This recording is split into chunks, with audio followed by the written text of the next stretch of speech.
Hello guys అందరికి welcome to my channel. ఇది Navratri special day 7. Day 7 అయితే మార్నింగ్ నేనైతే పూజ అయితే చేసుకున్నాను. పూజ చేసుకొని అమ్మవారికి బెల్లం అయితే నైవేద్యం పెట్టానండి. నెక్స్ట్ అమ్మవారి గుడికి అయితే వచ్చేసాం.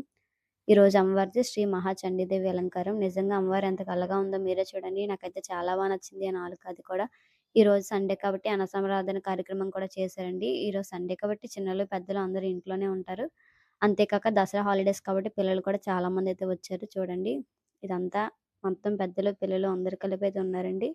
నిజంగా అమ్మవారి ప్రసాదం తినాలంటే అదృష్టం ఉండాలి కదండీ! దగ్గరుండి కూడా తినలేని వాళ్ళు చాలా మందుంటారు.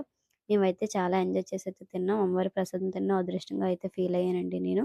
కొంచెంమంది అంటున్నారు, "ఏంటి భోజనాలు కూడా వీడియో తీయాలా?" అంటున్నారు. అదేంటండి నవరాత్రి స్పెషల్స్ చేసినప్పుడు ఇందులో అమ్మవారు కార్యక్రమం మొత్తం చేసినప్పుడు ఇది కూడా తీయాలి కదండీ ఖచ్చితంగా. మన వీడియో నచ్చితే లైక్ చేసి వెంటనే అయితే సబ్స్క్రైబ్ అయిపోండి. మీరు కూడా ఇలాగే ఎంజాయ్ చేస్తారా? ఎంజాయ్ చేస్తే ఖచ్చితంగా కామెంట్ చేయండి. Please friends support me. Bye.